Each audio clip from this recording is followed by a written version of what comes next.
Neste vídeo iremos falar sobre seres que estão presentes na nossa vida e convivemos com eles desde que nascemos, os vírus.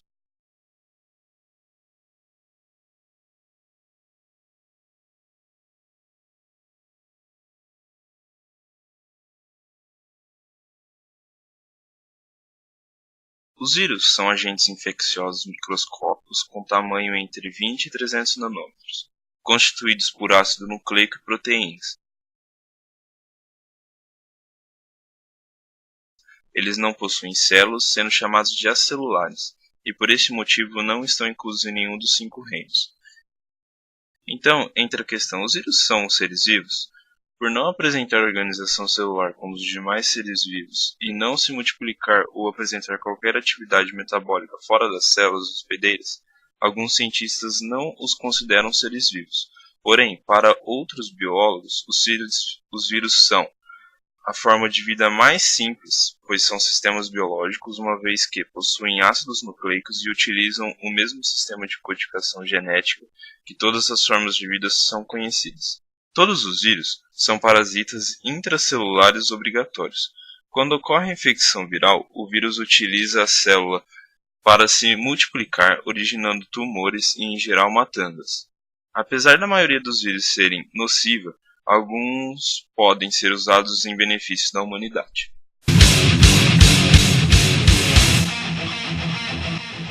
Em 1883, Adolf Meyer, cientista alemão, estudava a doença conhecida como mosaico do tabaco, em que as folhas da planta de fumo desenvolvem manchas irregulares e despigmentação.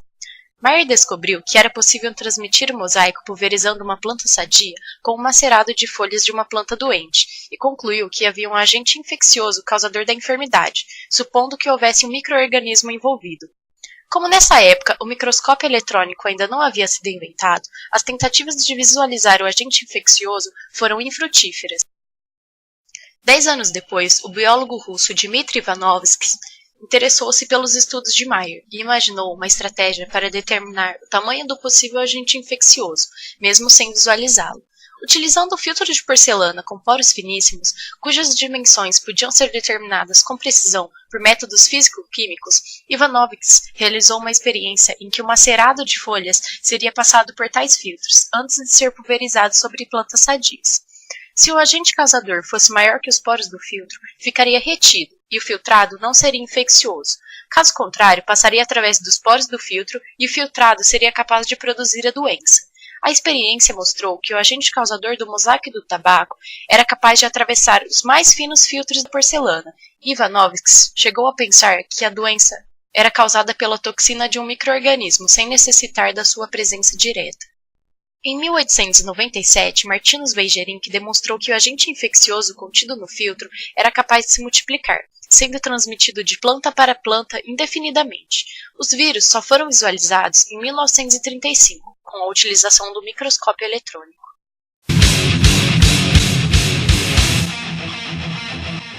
Estrutura e reprodução. Os vírus são constituídos basicamente por um ácido nucleico, DNA ou RNA, envolto por uma cápsula de proteínas, o capsídeo. Esse conjunto é chamado de núcleo capsídeo e pode ser coberto por uma membrana lipídica, dando origem aos chamados vírus envelopados. Apesar de possuir ácidos nucleicos, os vírus não possuem metabolismo ou estruturas necessárias para sua duplicação. Por isso, necessitam de uma célula para se multiplicar, o que os caracteriza como parasitas intracelulares obrigatórios. Parasitas porque retiram substâncias da célula, causando prejuízos. Intracelulares porque se reproduzem dentro da célula. Obrigatórios porque são incapazes de se reproduzir fora dela. Quando fora da célula, são também chamados de vírion. Ao parasitar uma célula, o capsídeo do vírus se liga a proteínas da membrana da célula por meio de ligações de hidrogênio. Após isso, o ácido nucleico do vírus é introduzido no citosol da célula, onde inibe a ação do código genético da mesma e utiliza o equipamento metabólico celular para se reproduzir sob seu comando. Cada tipo de vírus parasita apenas certos tipos de célula. Essa especificidade é dada pela cápsula, que adere apenas às células que possuem receptores capazes de se encaixar em suas proteínas.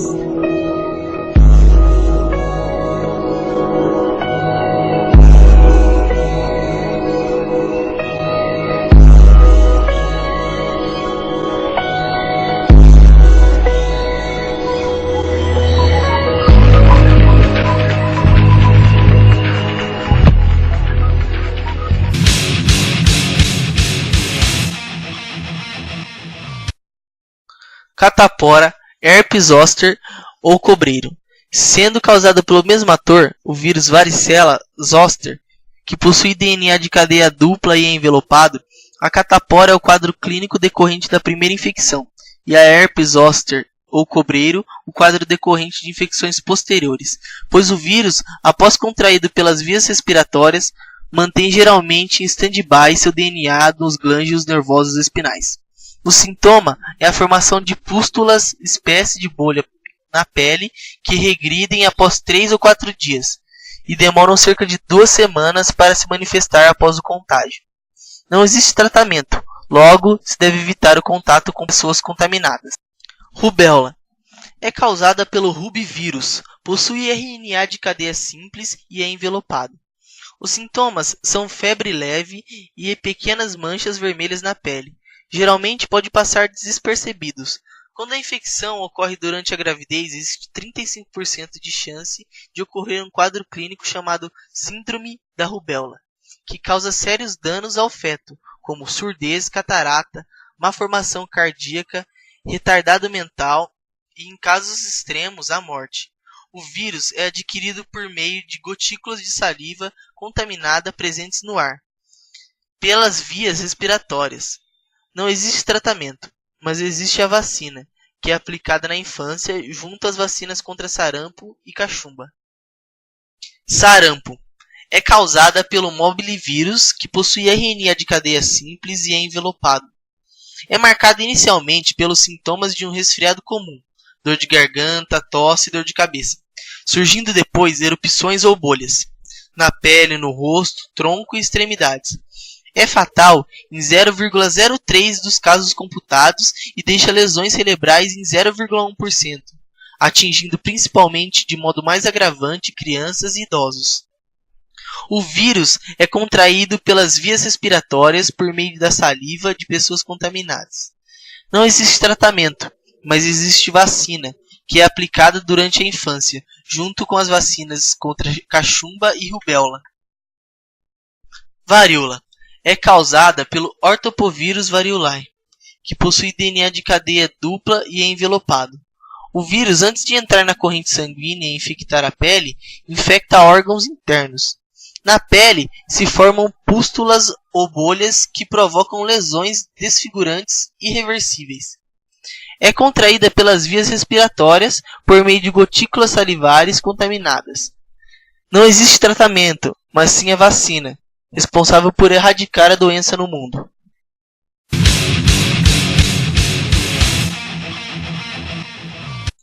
Poliomielite. A poliomielite é causada pelo enterovírus.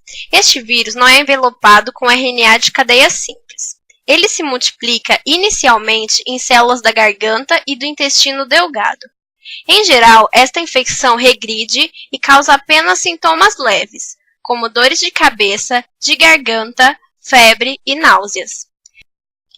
Se este vírus continuar a se desenvolver, ele é levado pela corrente sanguínea até o sistema nervoso central, onde afeta principalmente as células nervosas motoras, matando os nervos espinais, provocando atrofiamento dos músculos enervados e a paralisia destes.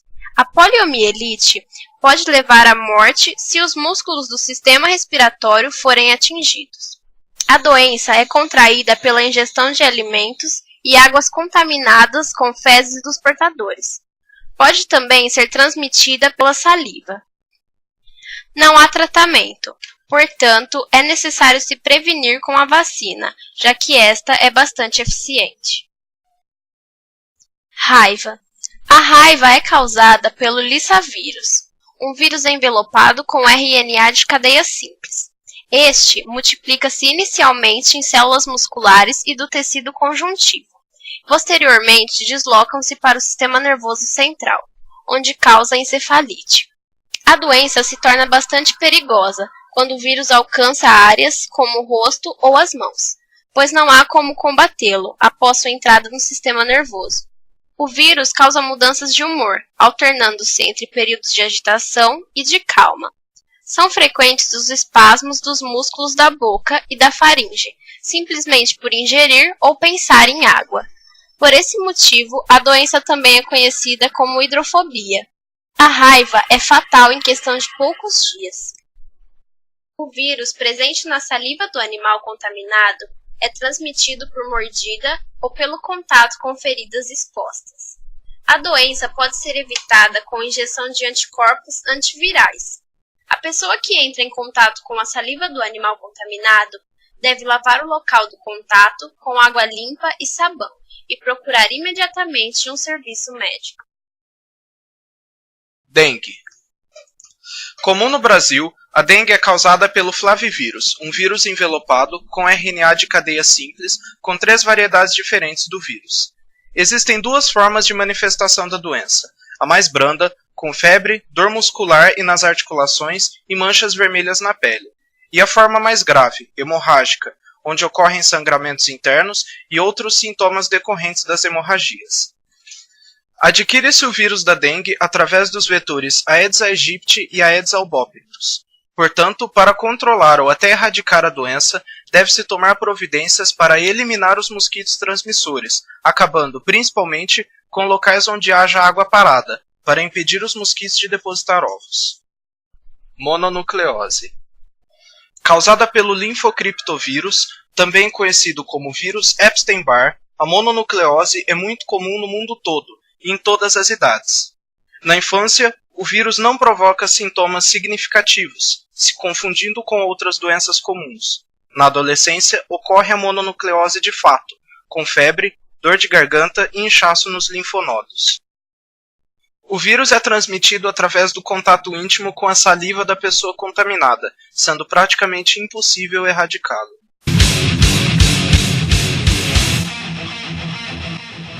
Gripe. A gripe, em geral, é causada pelo influenza vírus, um vírus envelopado que contém 8 moléculas de RNA de cadeia simples. A gripe costuma causar em seu hospedeiro febre, calafrios, dores de cabeça e dores musculares em geral. Em pessoas com um sistema imunológico saudável, a gripe é superada em poucos dias. Porém, em pessoas com um sistema imunológico debilitado, a gripe pode evoluir para pneumonia viral ou bacteriana, otites, sinusites, entre outras, podendo até levar à morte. A transmissão da gripe se dá por meio de gotículas de saliva contendo o vírus, que penetra pelas vias respiratórias. Contudo, pode-se utilizar a droga antiviral amantadina para aliviar significativamente os sintomas.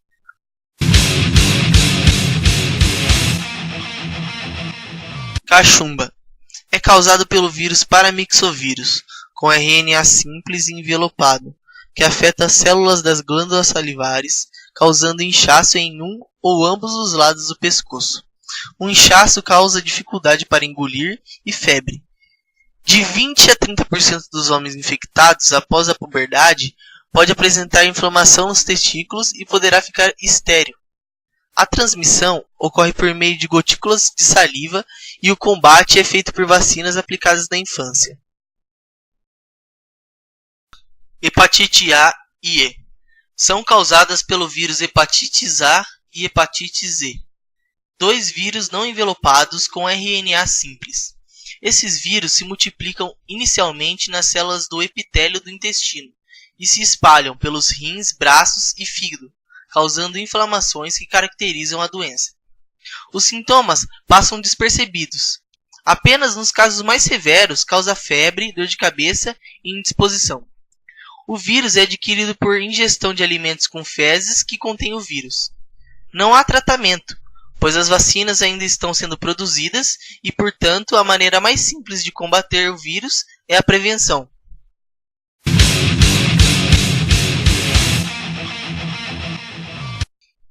condiloma acuminado. O papilomavírus é o vírus da doença mais conhecida como condiloma acuminado, crista de galo ou verruga genital. É uma doença sexualmente transmissível e ocasionada por esse vírus que possui estrutura não envelopada com DNA de cadeia dupla, generalizado como HPV. Esse vírus infecta justamente as células dos órgãos genitais, lesionando-as, provocando verrugas na glande, prepúcio e meato uretral no homem, e na vulva, períneo, vagina e colo do útero na mulher. Essas lesões muitas das vezes nem são visíveis a olho nu, podendo formar até câncer. O vírus é contraído por contato sexual e hereditariedade, como por exemplo, a mãe, ao conceber o filho, passa a doença ao filho. Contaminação por vias comuns, como por exemplo, exames médicos, banheiros, saunas, uso comum de peças íntimas e etc. Não há tratamento que elimine o vírus. As verrugas ou as lesões são removidas cirurgicamente.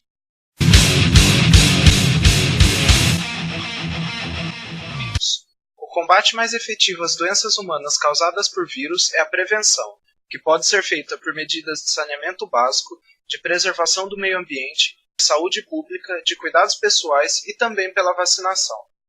A vacinação consiste na administração de um agente patogênico na forma inativa, ou seja, previamente mortos ou atenuados. O corpo responde a essa infecção artificial, produzindo anticorpos específicos contra os antígenos presentes na vacina. Se a pessoa vacinada entrar em contato com o antígeno em situações naturais, a produção de anticorpos será muito mais rápida, combatendo o agente invasor antes que a doença se instale. Ressalta-se que a vacinação é um dos mais importantes mecanismos utilizados pela medicina preventiva. A importância de todos nós participarmos das várias campanhas de vacinação pode ser demonstrada pelo sucesso obtido em âmbito mundial com a vacinação contra a varíola, uma das mais terríveis doenças que assolou a humanidade por muitos anos e que hoje é considerada erradicada do planeta.